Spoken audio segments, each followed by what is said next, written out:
Professional photographer Jack Putnam returns to his home on the outskirts of a small town at the foot of a rocky desert. In the town he is considered strange, he keeps isolated, almost does not communicate with the inhabitants. The only ones who treat him with sympathy are the boy Stevie Fields and former military pilot Alan Paxson. One day Jack goes on a nature shoot with Stevie. They notice a sudden anomaly in the sky. A silvery cloud descends to the top of Back Ridge Mountain. Within minutes, a strong wind rises. Heavy rain begins. Then everything disappears and the sun reappears in the sky.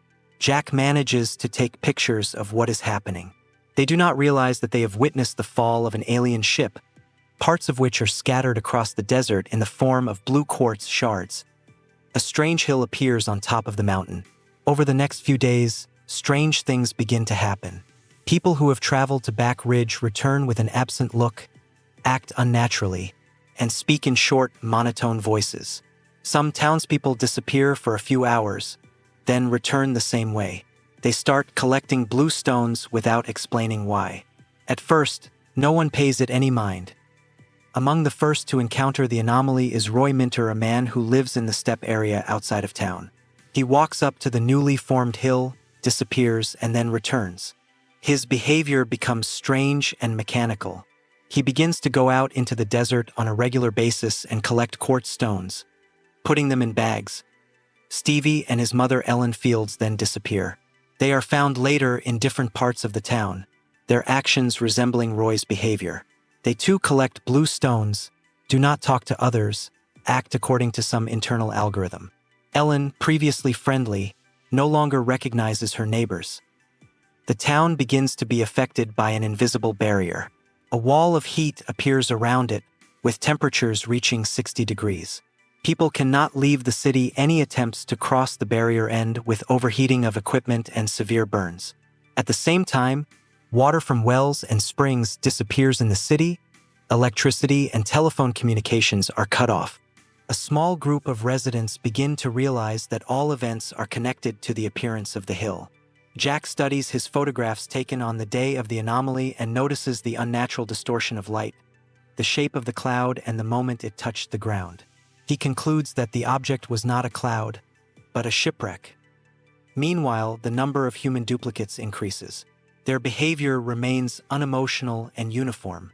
They collect quartz fragments, carry them to a certain area near the hill. Sometimes they just stand still for hours.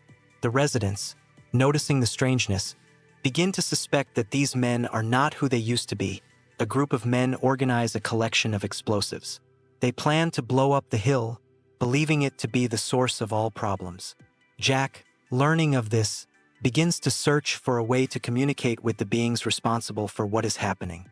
He finds a way to get closer to the base of the hill, where he discovers a camouflaged entrance to an underground room. Inside, he sees tunnels created from a translucent substance and devices that look like cloning chambers. There, Jack also sees the bodies of real people, among them Stevie, Ellen, Roy, and others. They are in a dream state. He realizes that the beings are creating duplicates of them, using the bodies as samples. Jack notices one of the aliens emerging from a translucent wall. The creature is not aggressive. It shows Jack that the duplicates are only needed to collect blue quartz, the main source of energy and building material to repair the ship. The aliens explain that the crash was an accident. They need to rebuild the structure in order to leave Earth. This requires large quantities of blue quartz, which they cannot collect on their own due to incompatibility with atmospheric conditions. So they use the bodies of humans to create copies that only get the basic behavioral patterns of moving around, gathering material, and transporting to a point. Meanwhile, panic sets in the town. People see duplicates flooding the streets. Some try to burn the stones they find, but there are more and more of them. The hill begins to glow at night. Jack returns from under the hill and tries to convince the residents to call off the explosion. They don't believe him, but he shows pictures and says that the real people are safe and sound. Despite his words, a group of armed men go to the hill and plant dynamite. They plan to carry out the detonation at night. Jack goes to the creatures again and asks them to speed up the work. The aliens inform him that the duplicates have finished assembling and the launching of the ship will begin soon. At this point, an incident occurs. A duplicate, Roy Minter, which retains the aggressive traits of the original, attacks Alan Paxson and Carolee, the wife of the real Roy. Both are killed. Afterward, Jack comes in contact with the creatures again. He demands an explanation. They inform him that the duplicates copy not only physical parameters, but also hidden, suppressed behavioral attitudes. All the duplicates' actions are a reflection of their original's subconscious. They cannot control the outbursts of aggression, if any, inherent in the copied personalities. When the ship is almost ready to launch, Jack convinces the surviving townspeople not to detonate. The hill begins to vibrate, its top opens, and the structure of the ship becomes visible inside. The lights intensify, and the launch begins. During the launch, the duplicates disappear. The real people who were in stasis wake up and leave the ship. They have no memory of what happened during this time. The ship rises into the air and disappears into the sky. The barrier of heat around the city disappears.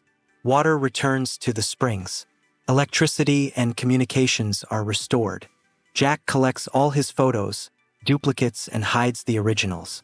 He realizes that evidence of contact with extraterrestrial intelligence will be destroyed if he makes them public. People of the town slowly come to their senses. The dead remain silent. The reasons for the strange events cannot be explained. Jack remains to live in the town, continues to engage in photography. He keeps the secret of what happened.